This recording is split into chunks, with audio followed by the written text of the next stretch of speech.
Welcome, everyone. We are so glad you are here today and joining the 21st CCLC National Technical Assistance Center as we plan and prepare to launch our summer learning initiatives. So, welcome. We're glad that you're here. And as we get started today, we'd love to have you introduce yourselves in the chat, but we'll also have a moment in a little while to hear a little bit more about the programs that are here with us today. So, the 21st CCLC National Technical Assistance Center is launching this summer learning initiative.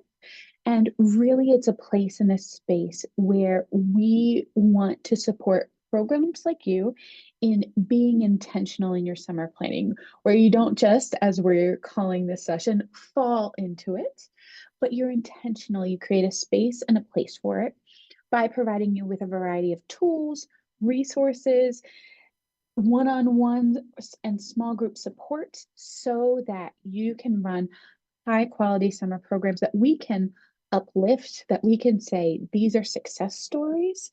But also, as we go through this process, we'll be seeking some feedback from you with a plan to try and learn from this work that we're doing and a plan to be intentional about improving these outcomes. You have here with you today from the 21st CCLC National Technical Assistance Center NTAC team, a group that has really a lot of experience in running summer programs. And so I will give them each a chance to introduce themselves. But my name is Hillary Jones. I am one of the senior TA liaisons and have the privilege of working closely with the state of North Carolina and some of the state leaders around some planning for this summer learning initiative, as well as have run many, many years of summer programming in a variety of contexts. I have already said today that I have run summer programming with 100 kids, a group of high school staff in a soccer field for the summer, and have run summer programming in the state-of-the-art community center in schools in a variety of places and spaces and contexts. And so I am going to pass it over to Yana to introduce herself first today. Thanks, Hillary. It is great to be with you all. And I am so excited to be involved with the Summer Learning Initiative. I come from a background as a school day, after school summer educator, and admin. Most of my background has been in STEM education. I was a biology and chemistry teacher in a former life. And a lot of the work I have done in summer programs has been focused on bringing STEM to kids in new and innovative ways, especially that are kind of different and more exciting than what they get during the regular school year. So I'm really excited to be part of this webinar. Most of my work will be with one of our other pilot states. I'll be working with Michigan, but I'm also here to support you all and excited to be part of this conversation. Okay, thanks, Yana. Hi, everyone. Good afternoon. I'm Michelle Owens. I am also a TA liaison, and I will be working with you. I live in Dare County in North Carolina, so I will be working with you throughout the summer and as we plan for this program. And my background is I was a teacher and a school counselor, and so a lot of the things that we'll talk about when we get to needs assessment is bringing in community partners. And so that's who I was. I would come in and work with students in the summertime that necessarily I didn't have the access to during the school day because of so many other priorities. So it really gave me the opportunity to get close and build relationships with a lot of the students that I worked with. So I'm very excited to be working with you, and this is going to be great. I'm going to pass it to Sean. Hello, everybody. My name is Sean, and I am a senior associate here on the NTAC. My official role is kind of a learning specialist. I'll be the individual who will be working with the team to provide the resources, the web materials, the tools, things that will help you, those instruments to put to practice. So that's kind of my role. My background, just to give you a little bit about me. For the past 15 years, I've kind of been a statewide and national trainer around 21st century programs after school and summer. I'm also a researcher who's done a lot of research on the summer field and have been a co-investigator in some of the national studies that have been published. And I was able to join Michelle out in North Carolina this past fall. So it's exciting to be working with you again. And with that, I'll turn the time back over to Hillary. Thank you, Sean. And so next I have the privilege of introducing Dr. Candace Ferguson. Dr. Ferguson is the 21st CCLC National Technical Assistance Center Project Director and works for Synergy Enterprises Incorporated. Welcome, Dr. Ferguson. Thank you so much, Hillary, and hello to our North Carolina partners. We are so excited to have you here today. And as you'll learn more and hear more today, and I'm sure as you already know, as Sean kind of alluded to as well, the importance of high quality summer programs being so critical, especially now, still coming out of the pandemic, for the role in helping to address learning loss and improve academic success for students, but also for those other very important variables like providing a safe and enriching space for students. And then, of course, ensuring equal opportunities for all students. So we know that summer programs can not only promote that type of growth that we want to see in terms of academics, but in also these other areas that are critical to students, like learning resilience and confidence, building confidence, and just being a support system to those students who are from diverse backgrounds as well. So these are just some of the reasons that we're excited for you all to join in the planning and development of these high quality programs. And Hillary is going to talk a little bit about the research because it's so important to always start with the research to understand what some of these critical elements and components are in planning a summer learning initiative, and not just a summer learning program, but a high quality one. So another thing that you'll hear today is going to be the importance and the reliance on building strong partnerships and collaborations. So not only among your staff who is going to be helping you run the summer program, but as Michelle mentioned, those partners and those outside vendors that you may be working with. Of course, your state level program administration staff is critical in this role. And then especially the members of your program team. And so you'll see how this, concept of collaboration and working together is really going to be beneficial for you all in helping to plan. But I just want to set the stage too that you are not going to be in this alone. We here at the NTAC are going to be here to support you all along the way. Sharing the information that we learned from you also with other 21st century programs across the country. So that's something that we're really excited about. Anytime we're able to do a pilot or an initiative that's very targeted, is that we are able to share that information with others. So please know that we will support you through this entire planning process. We are not just going to throw information at you and tools at you and say, here you go. We are literally here to work beside you and alongside you in the development.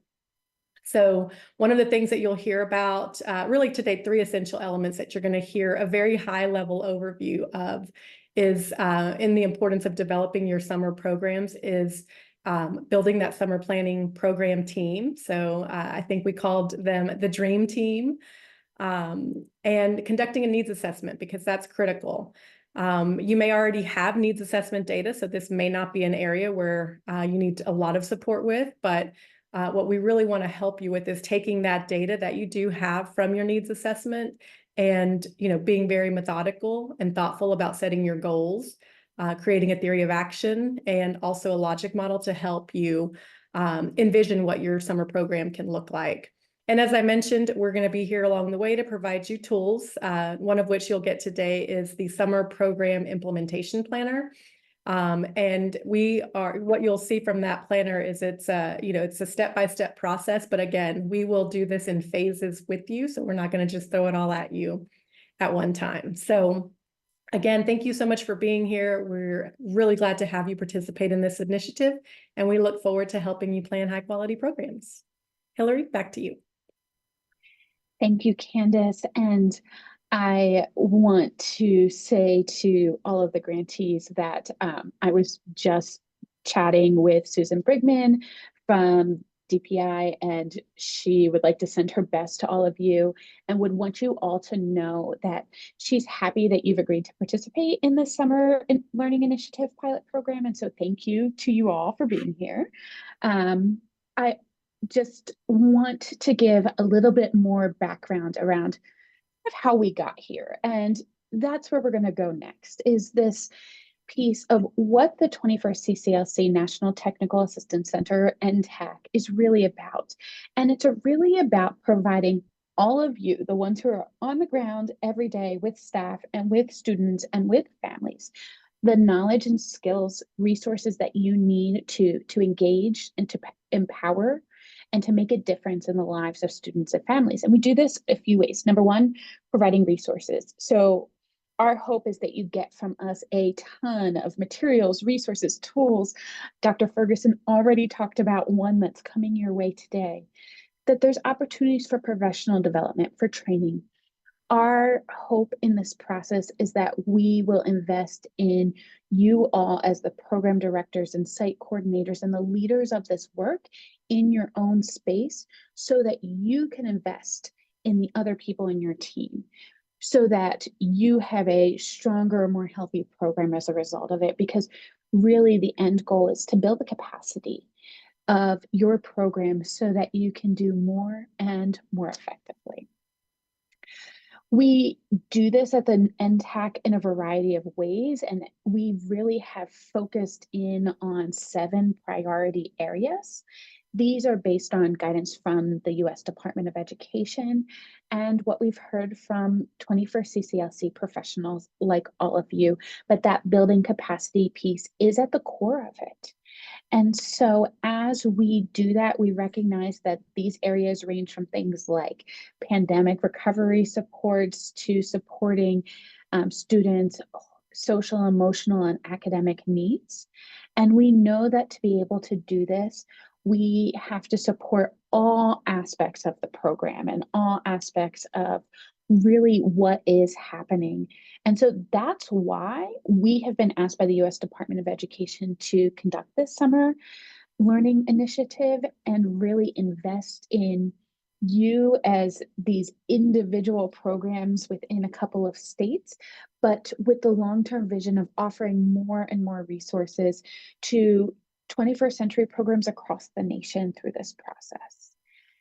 And so we have done a lot of introducing and talking about ourselves at this point.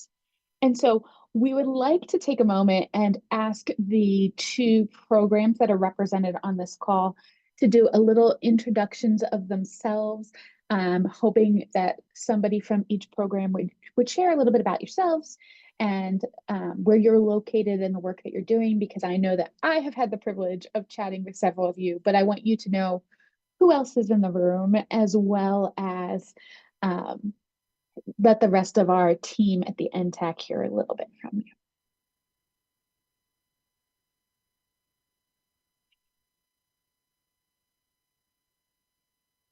So I'm thinking like Tyshawn, go ahead. Dr. Hamilton, you were going to be next on my list, so go ahead, you're up. Yes, wonderful Wednesday, everyone. I am so happy to be here, and I am a program administrator for the Southwest region of North Carolina for the 21st CCLC programs. And I thought it would be very, very positive for one of our initial programs, first-time recipient of the 21st CCLC grant would be a representative from the urban area. So I will turn it over to the program director. That would be me. Hello, everybody. So as Hillary mentioned, my name is Tyshawn, and as Dr. Hamilton mentioned, I'm the program director for, we're calling it Freedom Lab. Our organization is so we're being hosted by Charlotte Lab, hence the name. And yeah, so that's a little bit about us. As Dr. Hamilton mentioned, this is our first year operating this kind of program in North Carolina. Freedom Within Walls has operated a 21st century program in South Carolina for 3 or 4 years now. So this is our first time bringing it into Charlotte, and we're really excited to be here. Thank you for the opportunity.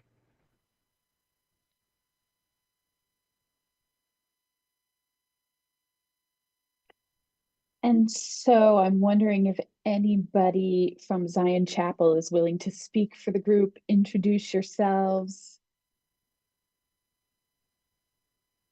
My name is Charles Parker. I am the physical director of Zion House.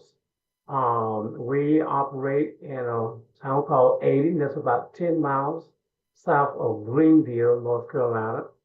And we work with the K through 5th grade. This is our first year. We are excited about this program.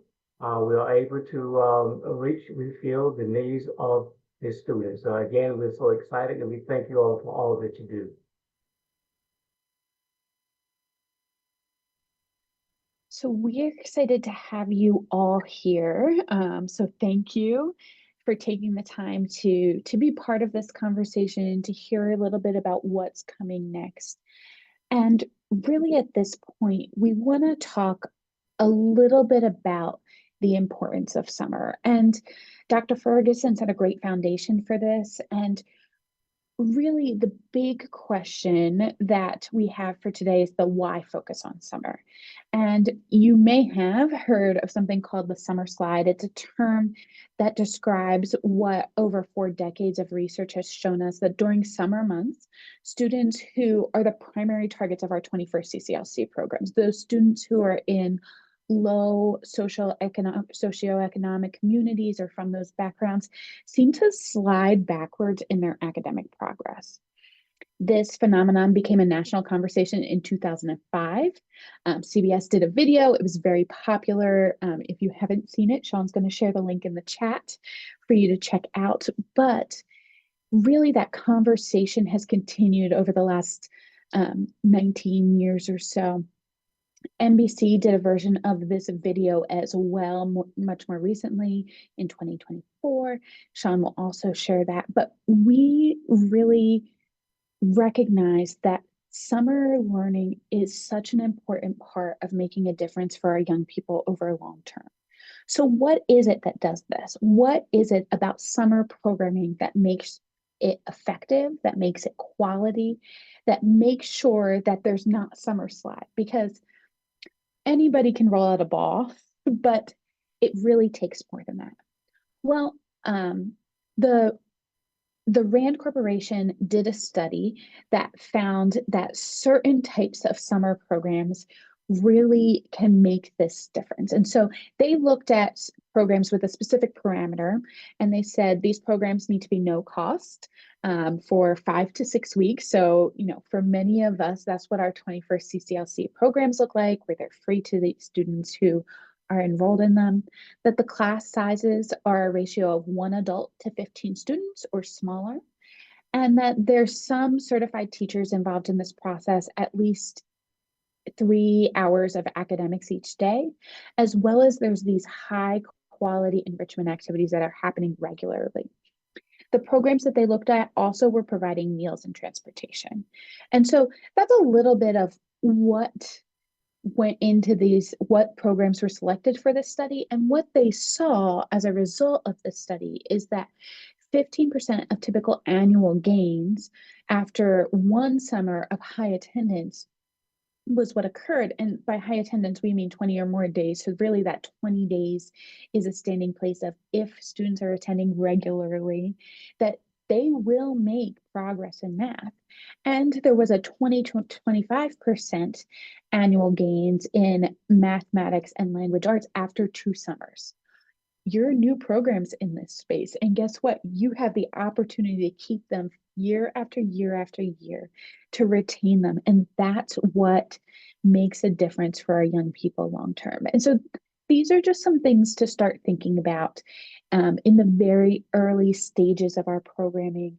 But I will just comment that it does require early planning. It does require us being strategic, because when we do that, that's what makes our summer programs excellent and impactful. And so we're going to talk about it in just that way. Over this series, we are going to talk about a pathway to summer excellence. And we really will have our plan for this is to look at the 7 key steps in the pathway to summer excellence. Number 1 being the program team, right? And we're going to look at that a little bit more today, like Dr. Ferguson mentioned. Number 2 being the needs assessment. 3 being the logic model. 4 is logistics. 5 being intentional activity design. 6 is intentional recruitment. And 7 is continuous improvement. And so those 7 key steps, I know I ran right through them, but we're really just going to look at the first 3 today in a few minutes. And as we do, we'll dig into the details of them a little bit. We'll continue with the others through the rest of this 5-part series, with the final piece really being around this celebration and continuation piece that you see at the center of the pathway. And so that being said, as we continue through this, we are going to use a tool called the Summer Learning Program Planner. And this planning tool has been developed to help you go through each key step. It's kind of all in one place. And as we focus on those first 3 steps, that creating a program team, the conducting a needs assessment, and then that logic model or setting a theory of action, we are in the process of updating this tool. And so there will be a version of the planner that Sean has already started dropping the links in for the chat. He also will add some full documents that you can download from the chat as well. But as we use this planner, we will be reaching out to you, asking for your feedback, asking for what else you need as we modify and improve the planner, as you use it and you see what it works like. So if you open the planner, one of the things you will notice is that there are 13 sections or tabs in the planner, depending on which version you open or access.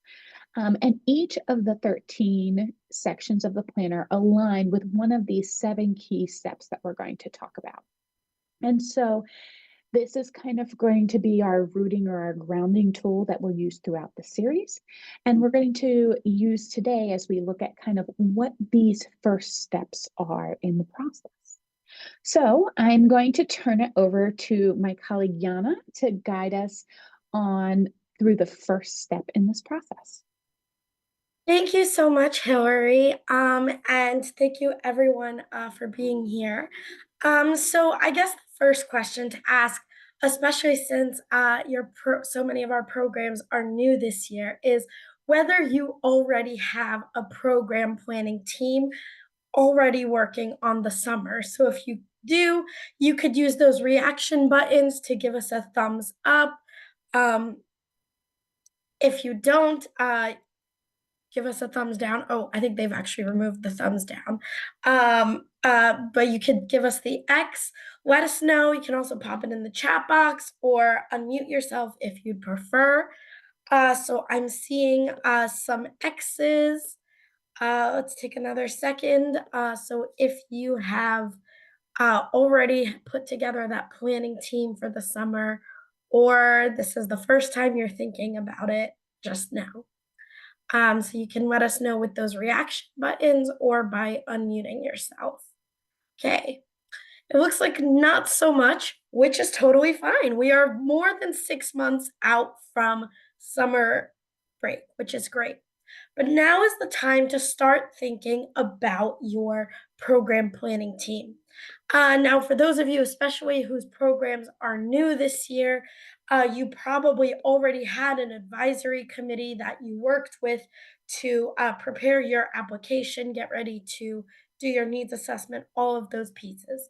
But when we're talking about our summer programs, the program planning team that we want should be lean and mean. We're thinking about maybe 3 or so people who are really going to be involved, really actively part of that working group, doing the work from now until June or whenever your program starts, July, depending on different programs. working together, getting all of those details into place so that you will have a really successful program. Because we know, as Hillary mentioned, what makes for a successful program is planning in advance, being ready. And so as you're thinking about putting together your program team, again, these are the people who are going to be doing the actual work with you day in and day out, really doing that detailed planning. You also should have an advisory committee. It can be the same advisory committee that you worked with to prepare your proposal. That might include school day educators, administrators, maybe students, maybe family members, maybe a school counselor. Whoever was on your program advisory team, they can continue to be part of that. But the program planning team are the like three or so people who are going to be doing the work from now until the start of your program time. Those could include site coordinators if you're overseeing multiple sites. It could include a future educator who's going to be working for you in your summer program that's really passionate. It could be a school day administrator. It could be a counselor. It could be a family member who's going to be taking a leadership role. It could be a student leader. Any of those might be appropriate depending on what your program is doing. So, in an example, when I was planning a summer program, my member of a program planning team was the assistant principal from the school because our program was based in the school building. So, we had to think through a lot of things relating to sharing the space and aligning with the school day curriculum, making sure that we were teaching the right concepts and skills that would help students continue to develop. As Hillary mentioned, thinking about knowing that the summer slide can be such a huge issue, we want to make sure that our summer programs are teaching and reinforcing those essential skills that students developed during the school year to really help jumpstart their success in the coming school day. So if since we've heard that you haven't put together that program planning team, I'd love for you all to pop in the chat box or unmute yourself if you'd prefer. Really thinking right now, who's the first person you want to reach out to after this meeting to be part of your program team? And really, we want to have that team assembled by January, right when we get back from winter break, ready to hit the ground running. So Hillary, you've had an extensive experience as a project director. Can you share one example of a great program planning team partner you've had?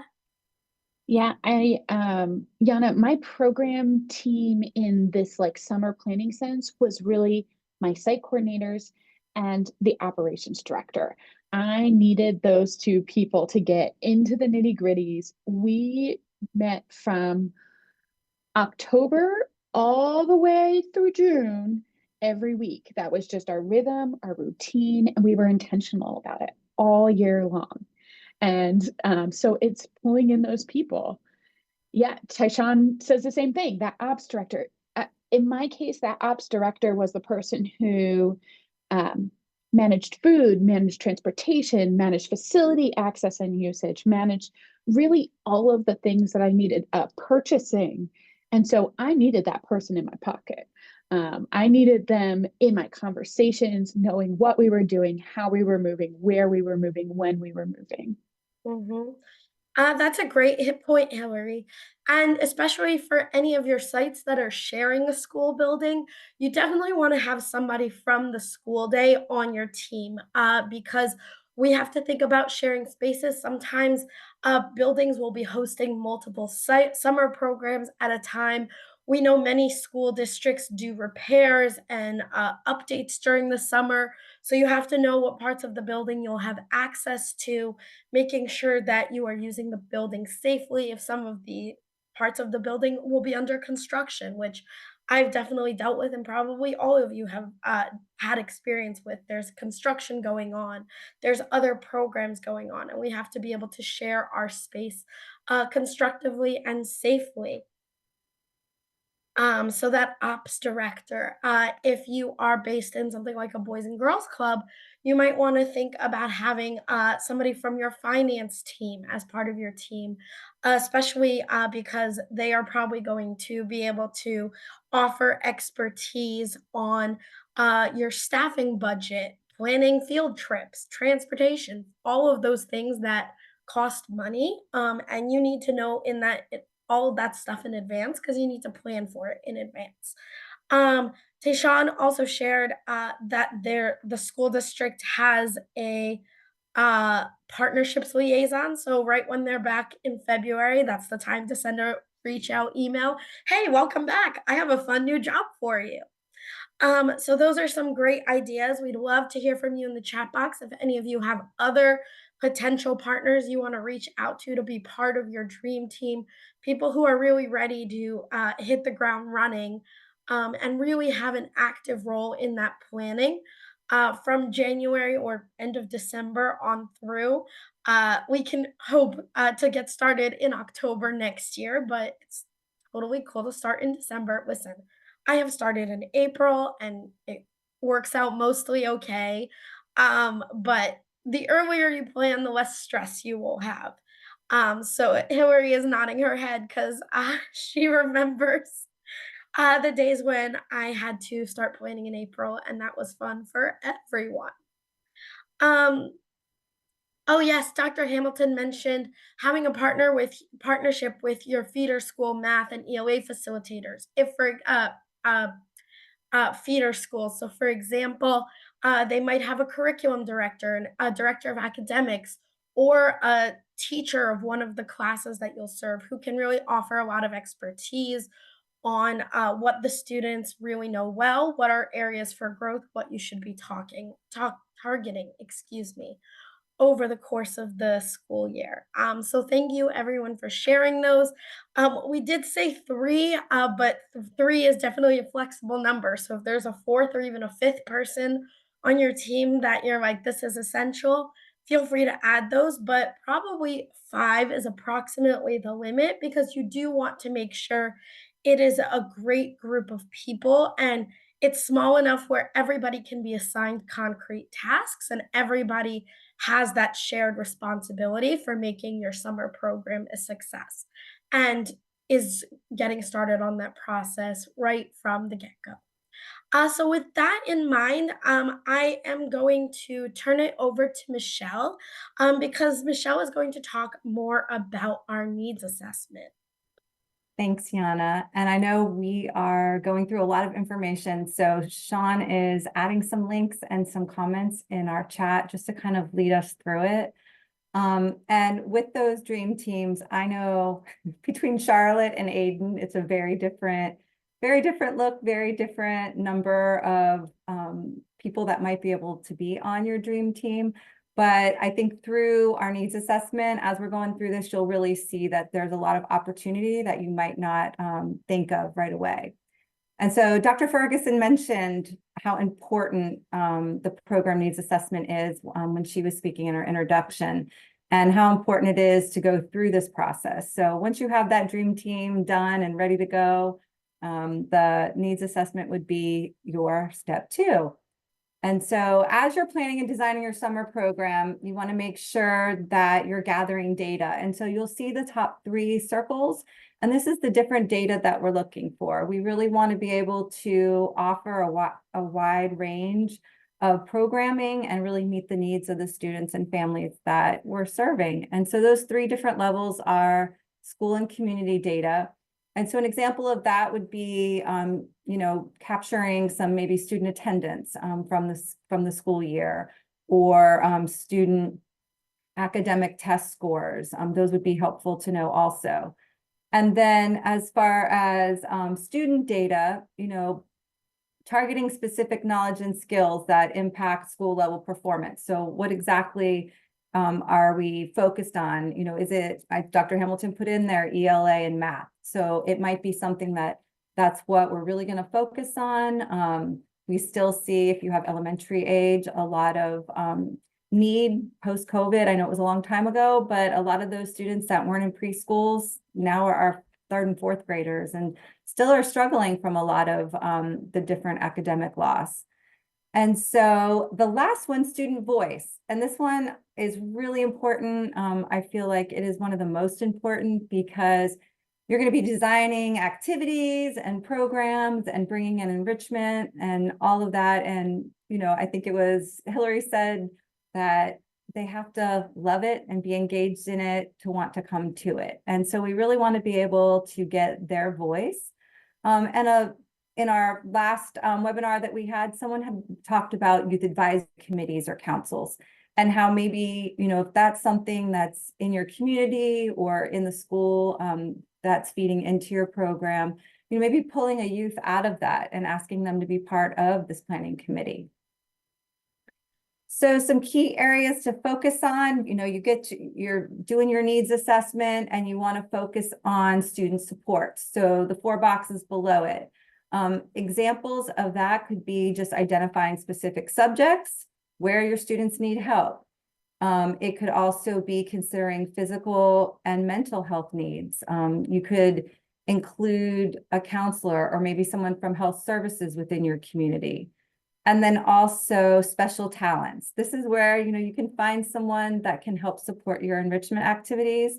So if you are thinking about, in our needs assessment, we really heard that we want to have an arts program or a gardening program or something focused on music. But, one person in your dream team doesn't have that skill set, really trying to pull in a person that can help support that. And then looking at venues, we want to ensure that we have access to different spaces. So if you do have some type of drama club, maybe what is a theater that you can have access to? Or if you're doing STEM, is there some type of, science lab or outdoor area that you need for that? And then also general facilities. We had talked about classroom space, sharing space, also maybe libraries, taking students to recreational areas. So any of those types of places are really great to look at when you're doing your needs assessment as to what facilities you might need. And then materials. This could be from anything from the markers that are in the cabinet that you just pull out to other things like supplies. If you're focused on, math is something you're focusing on, you might need some math manipulatives, or you might need Chromebooks or tablets to do some fun math learning games on. So really thinking about those needs also. And then finally, your staffing, who is going to be there that's going to lead all of these great activities that you're, doing intentional design on.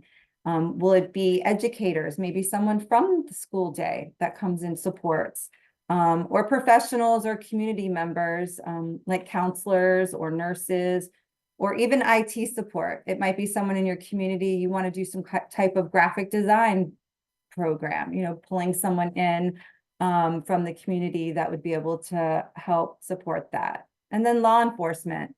Bringing in your school resource officers. A lot of times they'll even come in and do like biking and walking to school safety and things like that.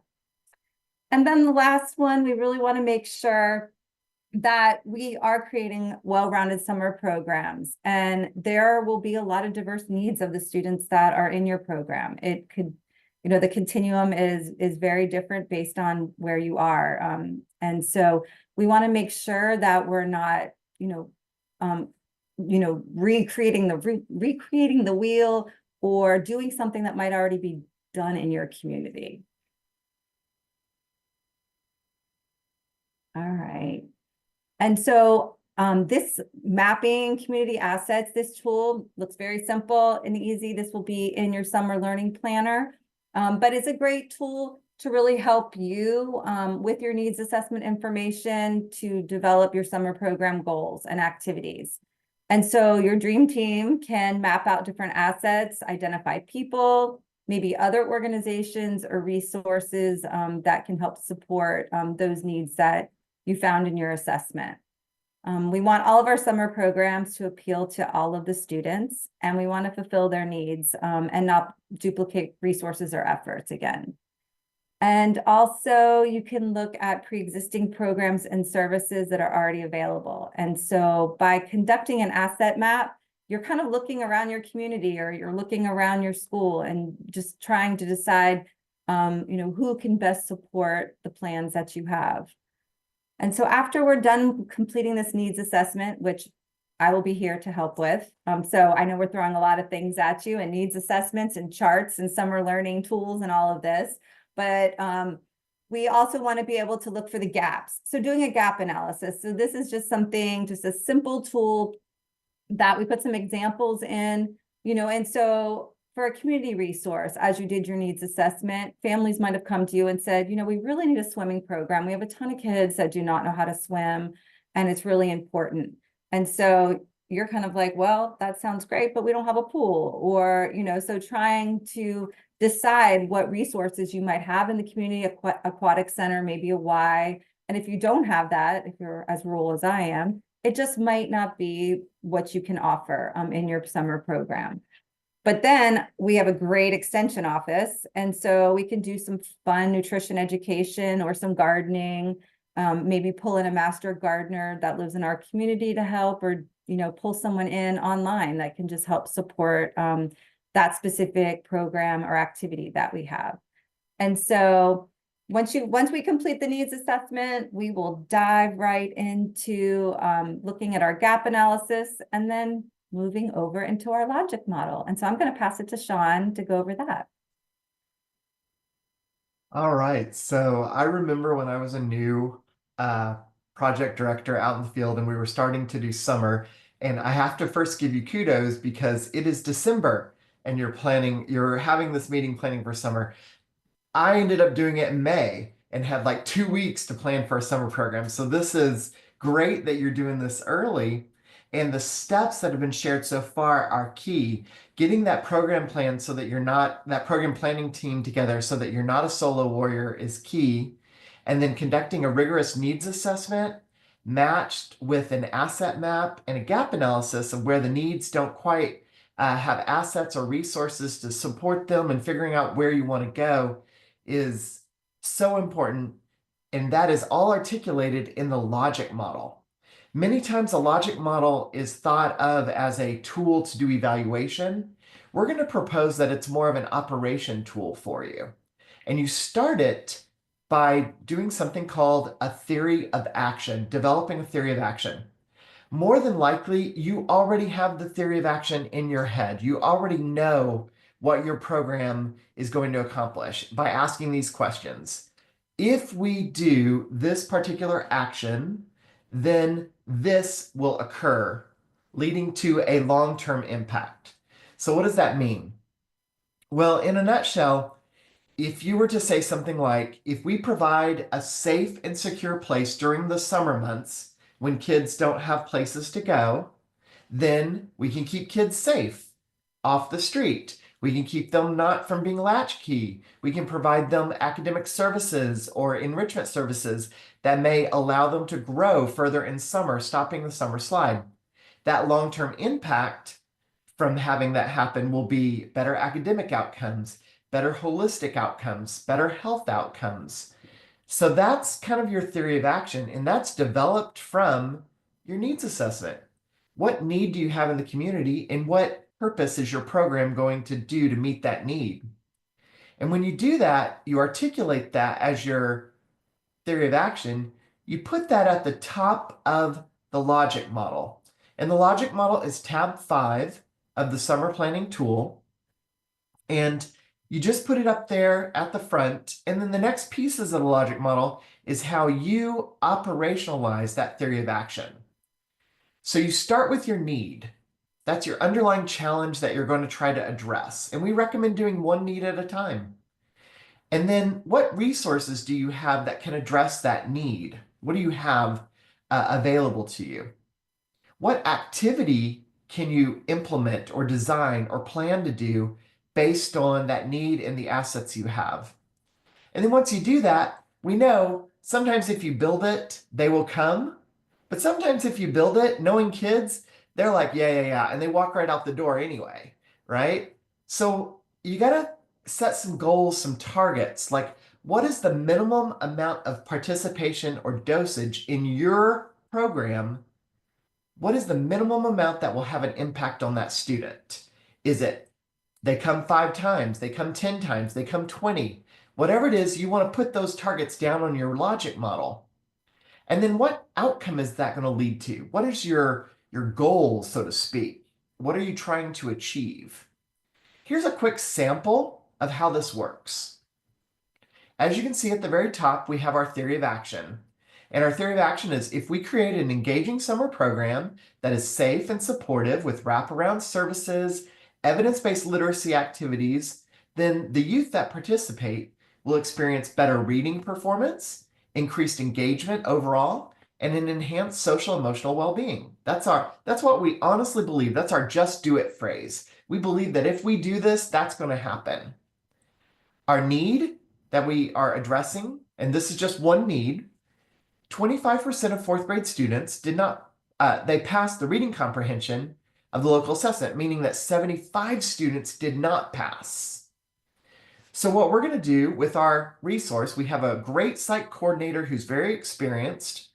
We're going to have them hire a team to put together a movie production club where fourth grade students will select a book. Maybe they select the 39 Clues or something that's popular with kids right now. And they create a movie off of it. They do scripts, they do storyboard scenes, they produce short films. All the time they're doing this activity, they don't realize that in order to do this movie club, they're picking up reading comprehension, they're understanding creative expression, they're writing, they're interpreting, and they're having a great time doing it. So what's our target goal to have kids do this? Well, we're going to start with 30 students. We're going to do a 1:15 ratio. That's 2 instructors.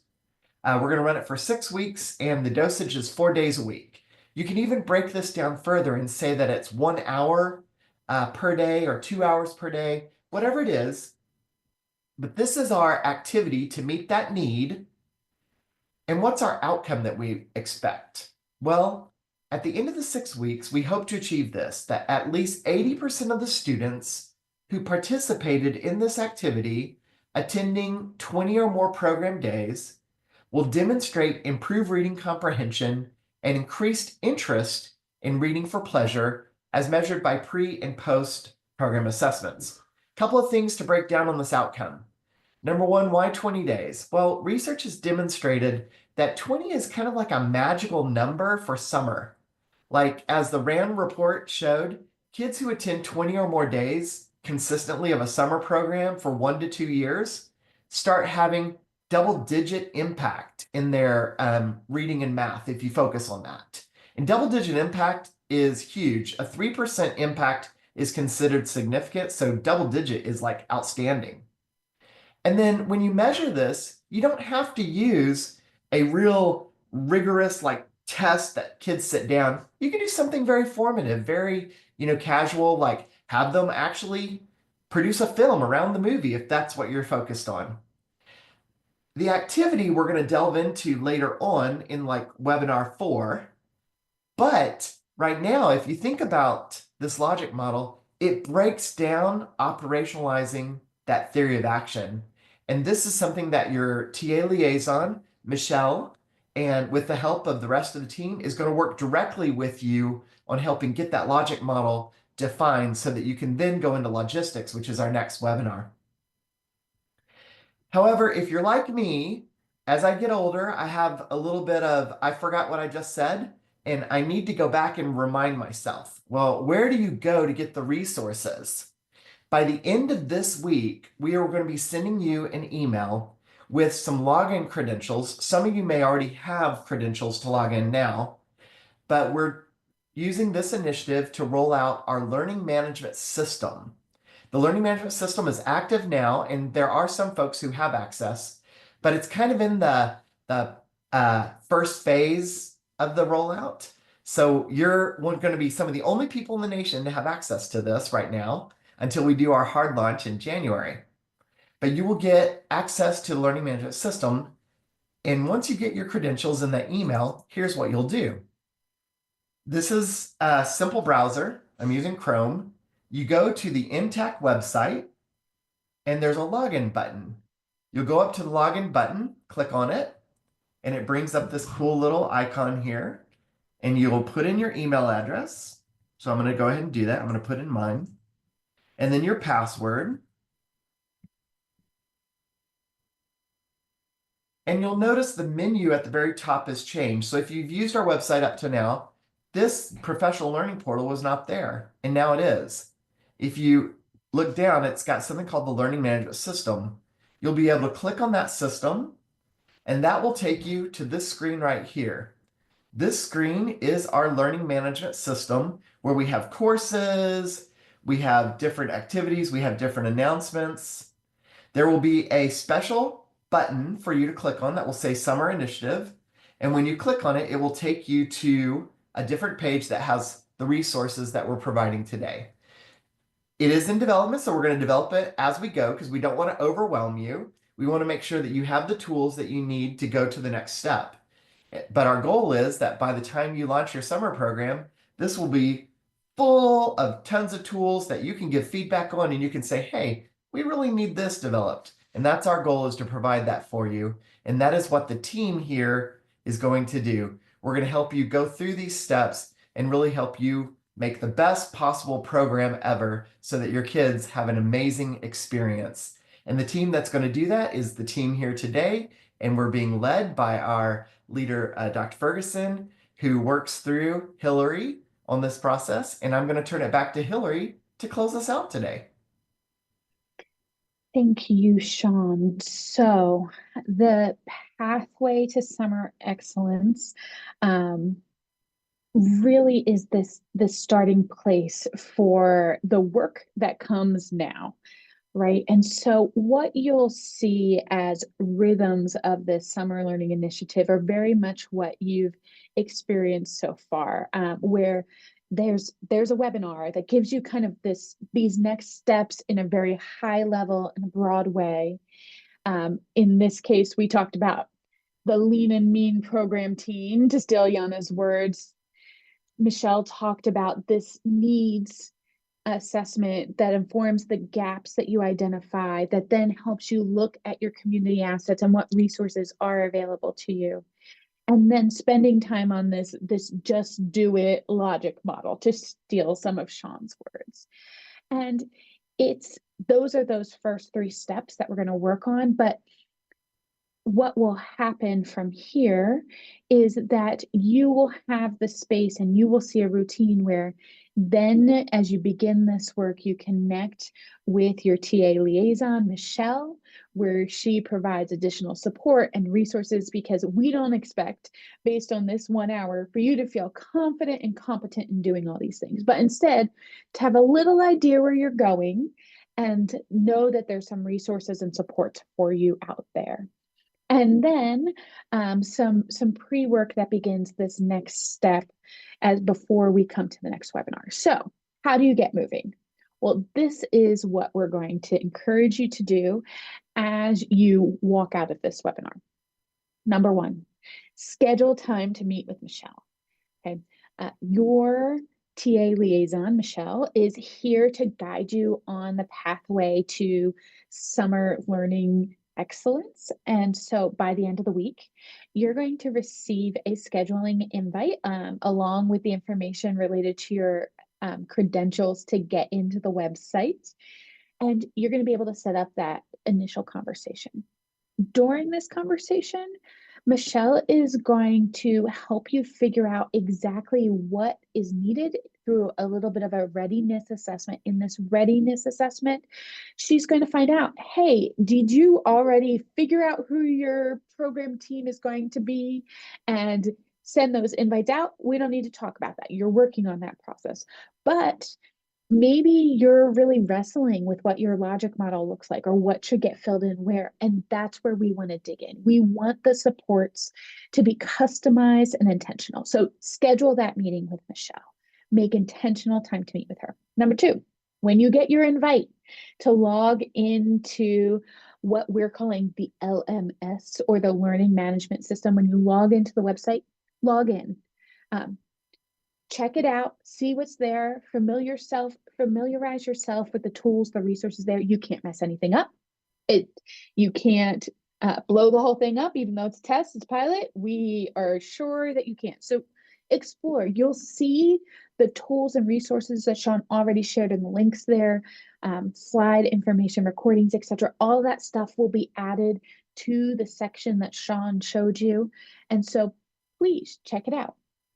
And from there, figure out what your questions are, because You will have questions. I suspect many of you have questions, and we're happy to answer some of them right now for you, or in the next few minutes.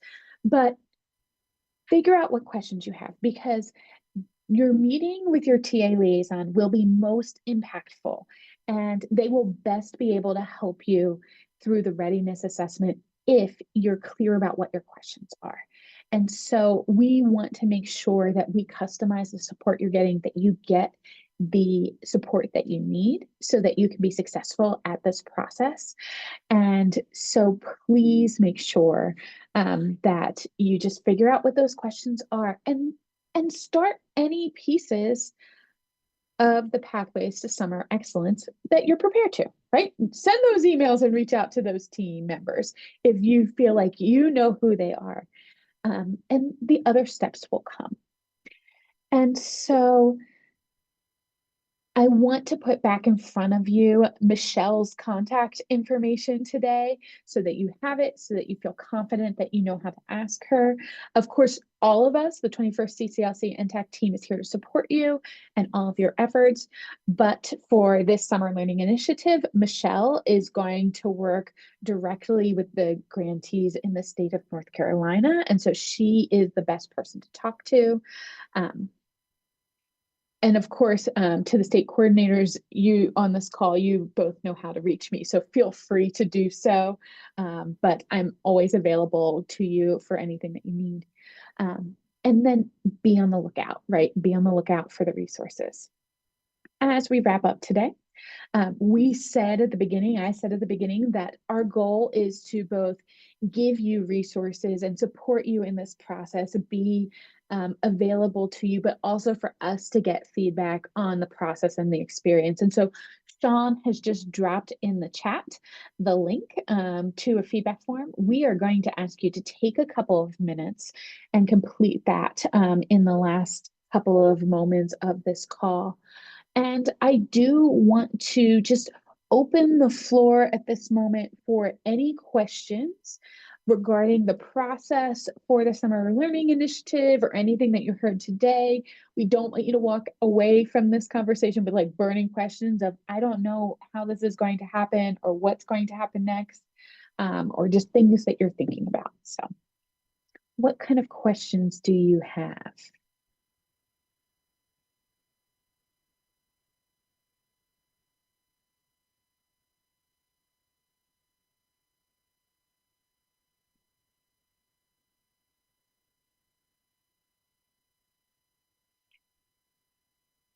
Feel free to chat, feel free to unmute, be thinking about questions, or just be looking out for communication from our team related to scheduling with Michelle or logging into the LMS.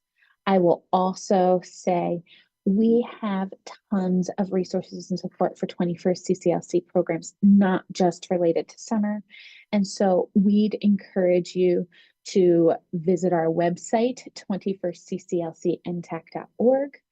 Sign up for our newsletter. It's once a month. And my personal opinion is it's the best way to stay up to date on the work that the NTAC is doing. You can also follow us on X or LinkedIn and just see the conversations or stay up to date on information. But please, please ask questions, reach out, connect with your TA liaison. The next step really is to schedule that meeting. So we will hang out for a couple of minutes and answer any questions if you've come up with some. We really want to be available to you. This isn't like sit and get and just hear from us, but we want it to be a conversation and communication with the senior TA liaisons and anybody from our team who can be helpful to you in your process.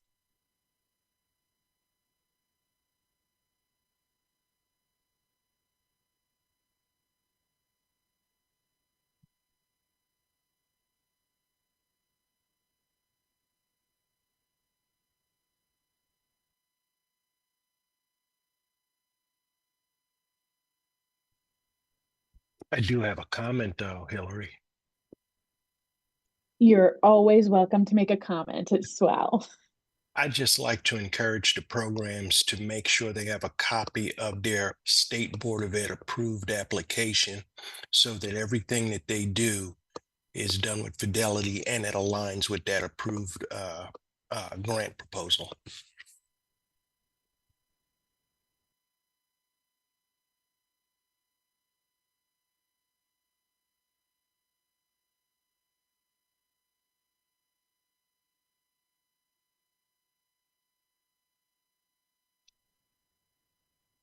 I'm sure if you don't know how to find those, Dr. Hamilton, Wendy would be happy to get those to you. Please don't forget to take the exit survey. And when you're finished, you're welcome to move on with your day. We know you're busy and program time is coming quickly.